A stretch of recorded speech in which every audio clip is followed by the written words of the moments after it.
Chapter 2 The Carpet Bag.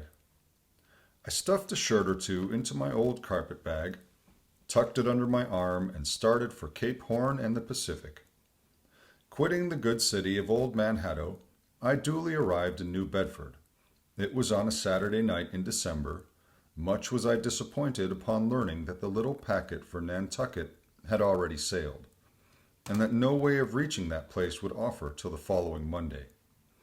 As most young candidates for the pains and penalties of whaling stop at this same New Bedford, thence to embark on their voyage, it may as well be related that I, for one, had no idea of so doing. For my mind was made up to sail in no other than a Nantucket craft, because there was a fine, boisterous something about everything connected with that famous old island, which amazingly pleased me. Besides, though New Bedford has of late been gradually monopolizing the business of whaling, and though in this matter poor old Nantucket is now much behind her, yet Nantucket was her great original, the Tyre of this Carthage, the place where the first dead American whale was stranded. Where else but Nantucket did those aboriginal whalemen, the Red Men, first sally out in canoes to give chase to the Leviathan? And where but from Nantucket, too, did that first adventurous little sloop put forth, partly laden with imported cobblestones, so goes the story, to throw at the whales in order to discover when they were nigh enough to risk a harpoon from the bowsprit. Now having a night, a day, and still another night following before me in New Bedford ere I could embark for my destined port, it became a matter of concernment where I was to eat and sleep meanwhile. It was a very dubious-looking, nay, a very dark and dismal night, bitingly cold and cheerless. I knew no one in the place. With anxious grapnels I had sounded my pocket, and only brought up a few pieces of silver.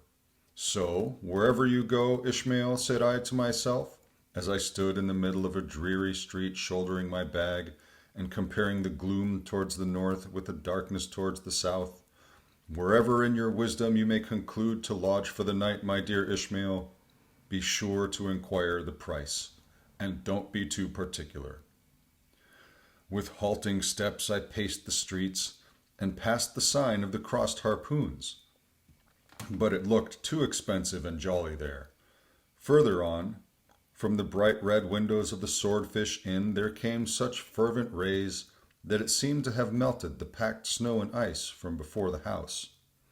For everywhere else the congealed frost lay 10 inches thick in a hard asphaltic pavement, rather weary for me when I struck my foot against the flinty projections, because from hard remorseless service the soles of my boots were in a most miserable plight.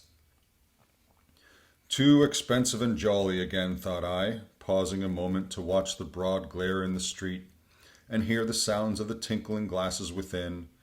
But go on, Ishmael, said I at last. Don't you hear? Get away from before the door. Your patched boots are stopping the way. So on I went. I now, by instinct, followed the streets that took me waterward, for there, doubtless, were the cheapest, if not the cheeriest, inns. Such dreary streets, blocks of blackness, not houses on either hand, and here and there a candle like a candle moving about in a tomb. At this hour of the night of the last day of the week, that quarter of the town proved all but deserted. But presently I came to a smoky light proceeding from a low, wide building, the door of which stood invitingly open. It had a careless look, as if it were meant for the uses of the public. So, entering, the first thing I did was to stumble over an ash-box in the porch. Ha! thought I. Ha! As the flying particles almost choked me. Are these ashes from that destroyed city, Gomorrah? But the crossed harpoons and the swordfish, this then must needs be the sign of the trap. However, I picked myself up, and hearing a loud voice within, pushed on and opened a second interior door. It seemed the great black Parliament sitting in Tophet. 100 black faces turned round in their rows to peer, and beyond a black angel of doom was beating a book in a pulpit. It was a Negro church, and the preacher's text was about the blackness of darkness, and the weeping and wailing and teeth gnashing there. Ha, Ishmael, muttered I, backing out. Wretched entertainment at the sign of the trap. Moving on, I at last came to a dim sort of light not far from the docks, and heard a forlorn creaking in the air, and looking up, saw a sign swinging over the door with the white painting upon it, faintly representing a tall, straight jet of misty spray, and these words underneath: The Spouter Inn, Peter Coffin. Coffin? Spouter? Rather ominous in that particular connection, thought I. But it is a common name in Nantucket, they say, and I suppose this Peter here is an emigrant from there. As the light looked so dim, and the place for the time looked quiet enough, and the dilapidated little wooden house itself looked as if it might have been carted here from the ruins of some burnt district, and as the swinging sign had a poverty-stricken sort of creak to it, I thought that here was the very spot for cheap lodgings and the best of pea coffee. It was a queer sort of place, a gable-ended old house, one side palsied, as it were, and leaning over sadly. It stood on a sharp, bleak corner where that tempestuous wind, Euroclydon, kept up a worse howling than ever it did about poor Paul's tossed craft.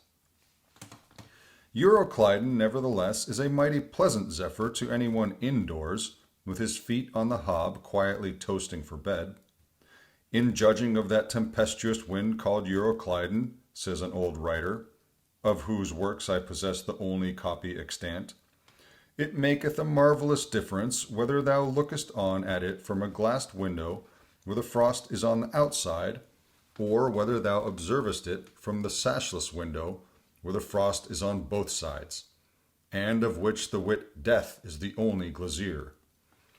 True enough, thought I, as this passage occurred to my mind. Old black letter, thou reasonest well. Yes, these eyes were windows, and this body of mine is the house. What a pity they didn't stop up the chinks and the crannies, though, and thrust in a little lint here and there. But it's too late to make any improvements now. The universe is finished, the copestone is on, and the chips were carted off 1,000,000 years ago. Poor Lazarus there, chattering his teeth against the curbstone for his pillow, and shaking off his tatters with his shiverings, he might plug up both ears with rags and put a corncob in his mouth, and yet that would not keep out the tempestuous Euroclydon. Euroclydon, says old Dives, in his red silken wrapper. He had a redder one afterwards. Pooh-pooh! What a fine frosty night! How Orion glitters! What northern lights! Let them talk of their oriental summer climes of everlasting conservatories. Give me the privilege of making my own summer with my own coals. But what thinks Lazarus? Can he warm his blue hands by holding them up to the grand northern lights? Would not Lazarus rather be in Sumatra than here? Would he not far rather lay him down lengthwise along the line of the equator? Yea, ye gods, go down to the fiery pit itself in order to keep out this frost. Now that Lazarus should lie stranded there on the curbstone before the door of Dives, this is more wonderful than that an iceberg should be moored to one of the Moluccas. Yet Dives himself, he too lives like a czar in an ice palace made of frozen sighs, and being a president of a temperance society, he only drinks the tepid tears of orphans. But no more of this blubbering now. We are going a whaling, and there is plenty of that yet to come. Let us scrape the ice from our frosted feet and see what sort of a place this spouter may be.